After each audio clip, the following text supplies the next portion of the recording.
I'm solar. I'm very relaxed. And today I want to talk about daddy issues. I want to talk about daddy issues and I want to talk about anxious attachment style and secure attachment style, how I went from one to the other, and just the things, the circumstances that come up or that came up for me when I was at the core of my daddy issue era. So before I say all that, I want to say that I have forgiven myself for the behavior that I had, for the choices that I made in that time. I have forgiven my father for being absent. I have forgiven my mother for choosing him or for them choosing each other. And that has allowed for my heart to open. And the forgiveness comes in layers. Like, first, it was the intention to forgive, and then came the embodiment to forgive, and the feelings, the actions being different. So I didn't even realize I had daddy issues until one of my experiences, like one of my longest relationships of 6 plus years, brought it up.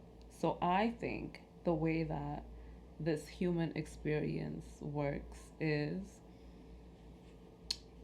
you find yourself in people. And if we're doing it right, then we learn from it, or we can be a victim forever. I realized that I was having just similar experiences with different people and feelings. So, feelings that would come up, and I would just be like, what is this? Why am I feeling this way? And questioning everything. Questioning why I called this person into my life. Why do I behave the way I do? Why don't I have an example of a good relationship in my life? Like, why don't I have a staple? Like, this is how it should be done.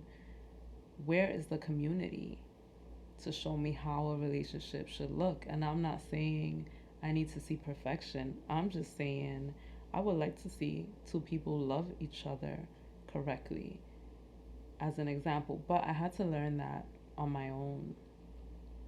I had to learn to love myself. As cliche as that is, I had to get into my most selfish era, which that's where I am now.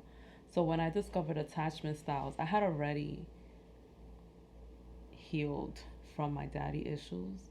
When I took the test, it came out as secure attachment style. But I realized that while I was answering the questions, there were some answers that a previous version of myself could relate to. So I took the test again with previous me in mind, and that came out as anxious attachment style.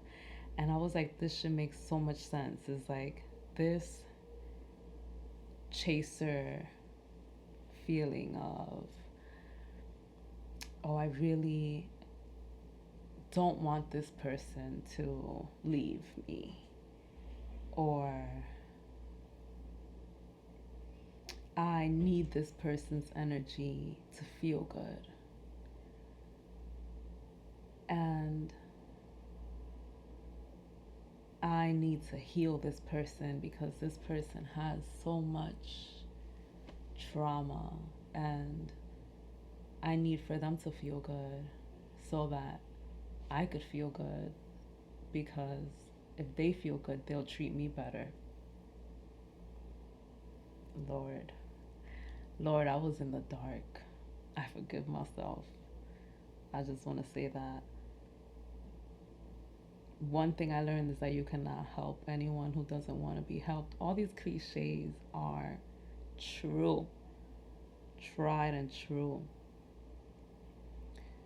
The first thing that I got into when I started healing myself, I'm a I'm a recovering daddy issue gal, um, or recovered. When I started with baby blue eyes. So I started taking essential, not essential, flower essences. That's what I started doing. I started taking flower essences and daddy issues, or just daddy issues, and baby blue eyes was something that was recommended by a person. And the reason for it is that it helps with the absence or the lack of support from a father figure. I didn't realize until months later after I finished taking it. Like I didn't realize it didn't I didn't feel like it was working right away. I feel like it took weeks and then months for me to even realize that it had worked, just because I wasn't having the same responses to certain things. And I was like, wait, like my triggers were not triggering me anymore. And that was when I realized, I was like, something is different here. And then I started backtracking and I realized that that was the culprit. I think just, it could have been anything, right? But just the fact that I set my intention with this essence that this is what's going to help me, or this is what's going to be the start. Um, I think that alone, whether placebo or however, is it placebo? Is it, if it's working? Is it all placebo? Anyway, um, in this state of anxious attachment, the people that, I'm speaking for myself, but I'm speaking in general as well. The people that you become attached to, or the people that I became attached to, will drag you to fucking hell because you are attached. Is like, typically they're like maybe an avoidant, but they still won't let you go. Like, even though I'm the anxious, it's still an attachment. Even though I'm the one that's like, give me more energy, and they're the ones that are like, too much, they still won't let you fucking go. So at the end of the day, I had to make the decision to release the attachments, to release the people, to release the choices, to release the emotion. And that alone takes so much, or it took me so much time and solitude. I will say though, the space where I'm in now, it was so worth it. Like, all the tears were worth it. All those tears, all the deep, ugly cries, because I felt like my skin was attached to this person or these people, because it happened more than one time, like in different relationships, some deeper than others.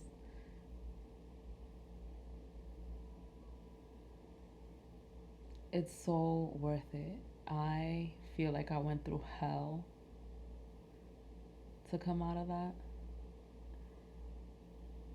and I'm at my most selfish, where it's like now I feel like maybe I'm too like, now I'm extra bougie picky with my energy and who I give my energy to, who I allow into my space. You could literally text me something wrong or something off, and I'll pick up on it and be like, I don't want, like, I can already tell that this is stemming from this, and I don't want nothing to do with that. My emotional acuity and intuition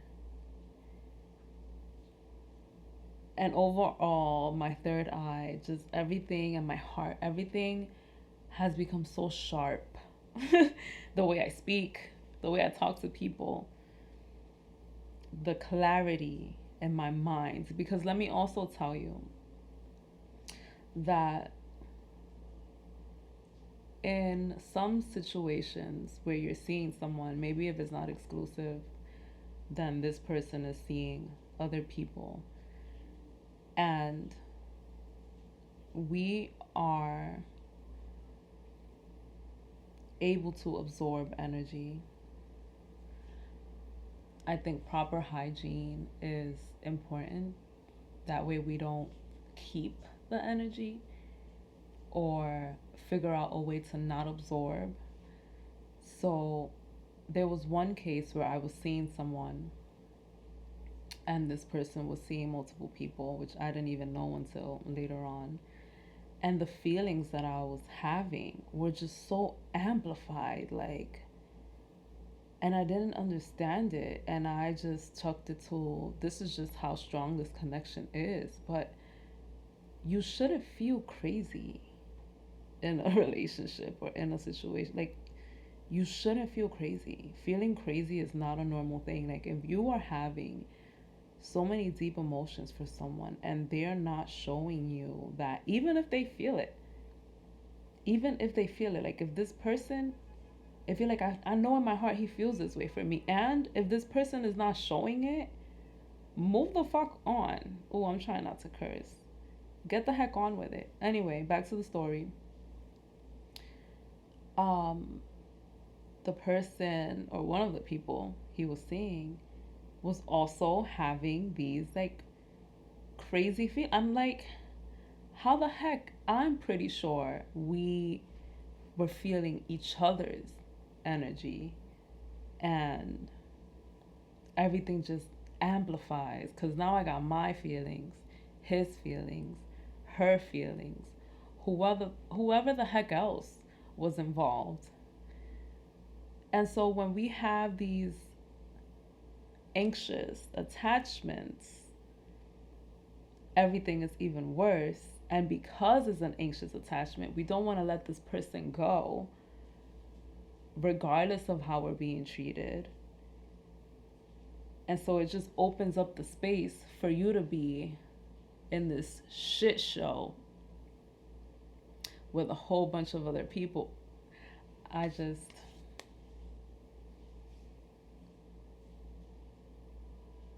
my peace is so expensive.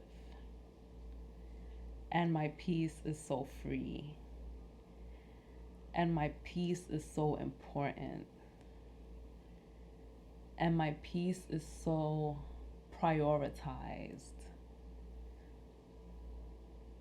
that I no longer have the space to allow these kinds of situations to show up in my reality anymore. I can pick up on the slightest thing and be like, that's it. I'm over it. I believe that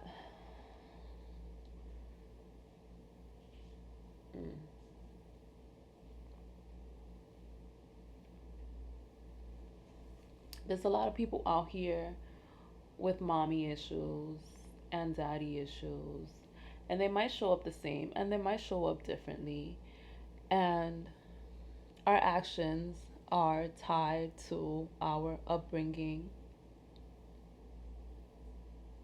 And the purpose is just to become better.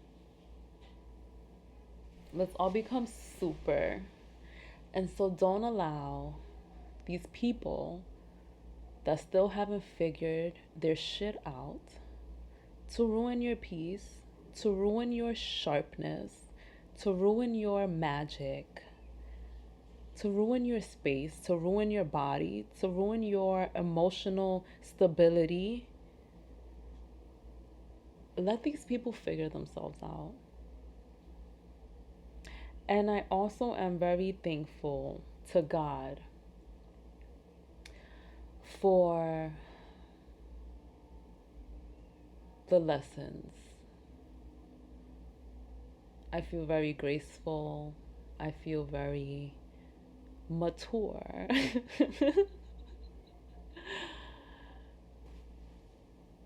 And I have no ill feelings. I have no ill will. I have no regrets.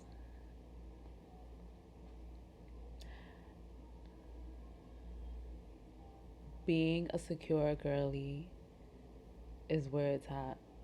Like, I'm seeing someone now who is like, this whole time I thought you were seeing someone telling me this.